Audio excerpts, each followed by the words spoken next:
Hi friends, மாடி தோட்டத்தில் இட்லி பூ பூத்துருக்கு பாருங்கள், என்ன அழகாக இருக்குது. இது பேபி இட்லி பூ. நாங்கள் இட்லி பூன்னு தான் சொல்லுவோம். நீங்கள் என்ன சொல்லுவீங்கன்னு சொல்லுங்கள். இதில் என்கிட்ட ரெட் கலர் இருக்குது, அது பெரிய பெரிய பூவாக பூக்கக்கூடியது. அதே மாதிரி கறிவேப்பிலை விதை ரெடியாக இருந்துச்சு, அதெல்லாம் பறித்து எடுத்துக்கிட்டேன். இது சின்ன சின்னதாக இருக்குது பாருங்கள், முத்து மாதிரி. இதுக்கு முன்னாடி நான் ஒரு கறிவேப்பிலை சீடு நான் எடுக்கிற வீடியோ போட்டிருந்தேன். அது பெருசு பெருசாக இருக்குது, நாகப்பழம் மாதிரி இருக்கும் பார்க்குறதுக்கு.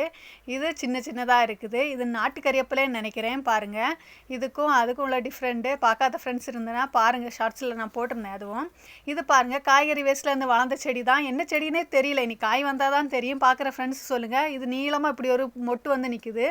இதுவரை நான் மாடி தோட்டத்தை போட்டதே இல்லை. பார்க்குற ஃப்ரெண்ட்ஸ் சொல்லுங்கள், இது என்ன செடியாக இருக்குன்னு சொல்லுங்கள். நான் நினைக்கிறேன் புடலங்கான்னு நினைக்கிறேன், தெரியல. புடலங்காய் பூவும் இப்படி இருக்காதுன்னு நினைக்கிறேன். பாருங்கள், கொஞ்ச நாளைக்கு முன்னாடி நான் ஒரு வீடியோ போட்டிருந்தேன். என்னோடய மாதுளை செடியில் காய வைக்க மாட்டேங்குது. இது கொஞ்சம் டிஃப்ரெண்ட்டாக இருக்குது பார்க்குறதுக்கு. இது காய் வருமா வராதான்னு பார்க்குற ஃப்ரெண்ட்ஸ் சொல்லுங்கள். இந்த வீடியோ பிடிச்சின்னா லைக் பண்ணுங்கள்.